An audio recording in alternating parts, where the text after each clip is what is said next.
There's a series on Hulu called Banner Under Heaven with Andrew Garfield. And my mom has it on right now. It's something I'd seen. And it's a story about a Mormon community where there was a murder. And it's based on a true story. And you get to watch how the church functions around crime.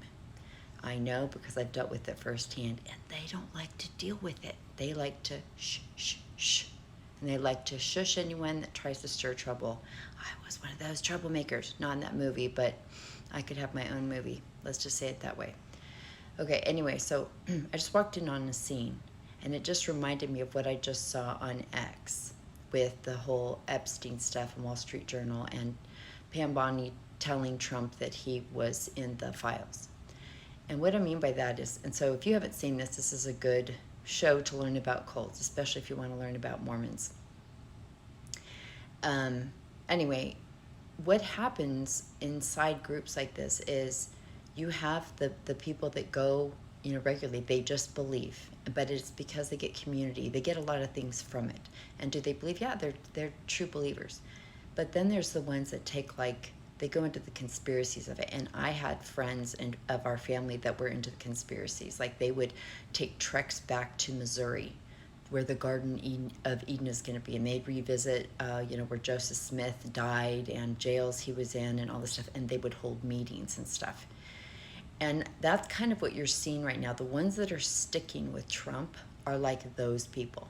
And they're in there fighting, saying they've researched this. They know he was working for the FBI. They know he was there to do a sting on Jeffrey Epstein and all these people. And they just go into this different la-la land.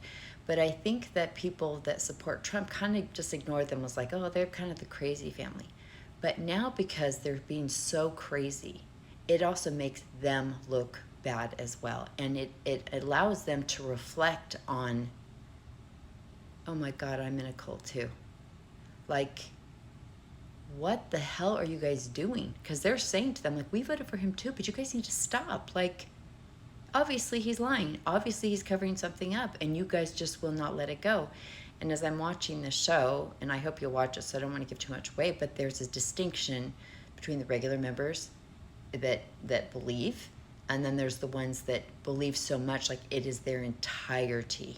It is everything they do, and they use it to manipulate people and try and control people.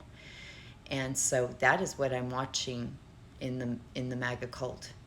Is there's the believers, but then there's like the ones that will drink the Kool-Aid with him, and they become hostile and dangerous and crazy, even to the ones that are in there. Because if they're trying to say like, hey, look, I know we voted for him, but like, look, there's a problem. What? You're not honest. You're not being truthful. You're not really MAGA. You didn't really believe. What are you doing here? Get out of here. And they will try and just obliterate those people. Because you're not allowed to question. You're not allowed to say, okay, but let's step back and take a look. We're not taking a look at anything. You better shut up. So I know that world very well.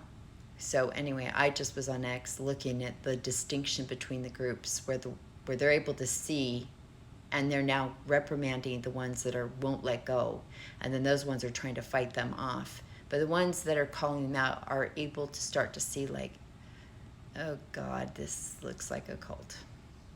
Fuck. And it is.